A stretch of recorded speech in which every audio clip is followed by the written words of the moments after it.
due to the odd size and shape of the French horn, many times students have incorrect playing posture.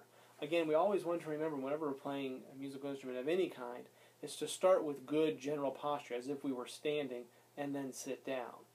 The next thing to remember is to bring the instrument to the body rather than the body to the instrument. So first what we're going to focus on is the position of the left hand. So here we have a pinky ring, and then our three fingers go on the three valves. The first valve is the one closest to the body. The third valve is the one closest to the ring. And then you take your thumb and put it over here on this trigger here. You can see that trigger there. Okay? And that activates the B-flat side of the horn, which we'll learn more about later. But this is a double horn pitched in F and B-flat. So this is the left hand position.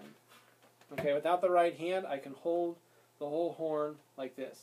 Now the right hand is where we oftentimes get into trouble, and you as a band director have a difficult time because the bell is pointed away from you. So it's very difficult for you to know if the student is using the correct placement of the right hand. With the right hand, what you want to do is cup your hand like you're holding just a little bit of water. Not flat like this, and not cupped like you're holding a lot of water, just a little bit of water. And with the horn resting on your leg, take your hand and follow the back of your hand against the bell and push your hand in until your fingers just start to crunch together. Okay, if they do all this, that is too far. Okay, so we're not putting our hand all the way in the bell, just until it starts to get a little bit snug, keeping the thumb very close to the palm. If you leave the thumb out like this, sound will escape and change the pitch of the horn. Okay, so too much sound will escape. And so we want to keep it cupped like this, so the thumb is very close, just until the fingers start to crunch together. Okay, now the bell, we want to lift the bell off of the knee. If you rest the bell here on the knee, that's going to change the pitch and the tone of the instrument. And even if you have it on the rim of the bell, it still has a little bit of an adverse effect. So it's best to actually hold the instrument and support it with your right hand, both right and left hands, but the right hand's kind of holding, a good portion of the weight as well. Okay, so my right hand goes in about here, I don't know, between, right around 3 o'clock on the dial there or so. And then I take the instrument and I bring it to my body this way. Okay, so I'm not back like this. I'm not leaning forward. A lot of times you're going to see students do this. Okay, that is obviously incorrect.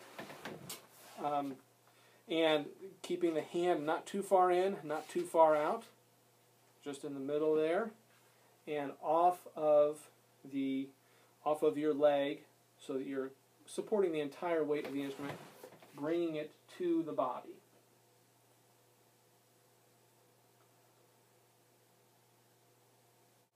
The embouchure formation and buzzing the mouthpiece on the French horn is very, very similar to the trumpet. You may want to review the video that talks about mouthpiece buzzing on the trumpet. The difference with the French horn, a very important difference, is that the mouthpiece is placed slightly higher. We still say M and form the embouchure, flex the embouchure, a good pucker, and blow air, in very much the similar way. But the mouthpiece is slightly higher, about 2/3 upper lip, 1/3 lower lip, as opposed to the 50-50 that we talked about with the trumpet. So a good place to start is just to do some buzzing.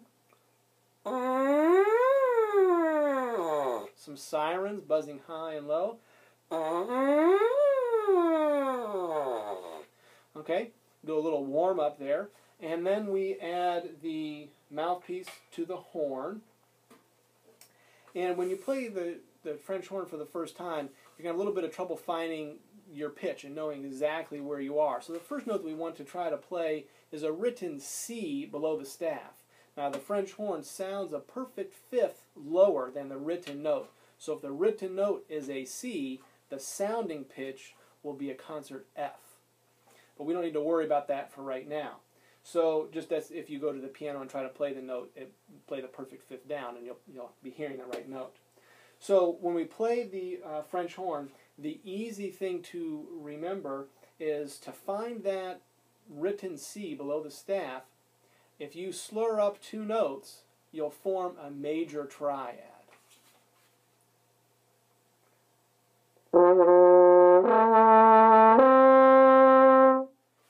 And that helps me find that pitch. Now, if I'm not sure, it might sound like this. Obviously not a major triad. Not a major triad.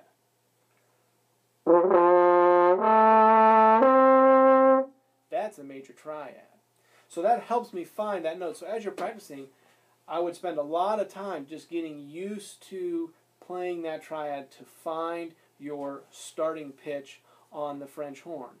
And another thing to remember is to keep, as you're doing this, maintain the proper position. If you find yourself leaning forward, you need to move back and bring the horn to your body. Again, supporting it off the leg. Do not hold the horn like this, okay, or like that, or anything else, but having the hand in, cupped, just like we talked about.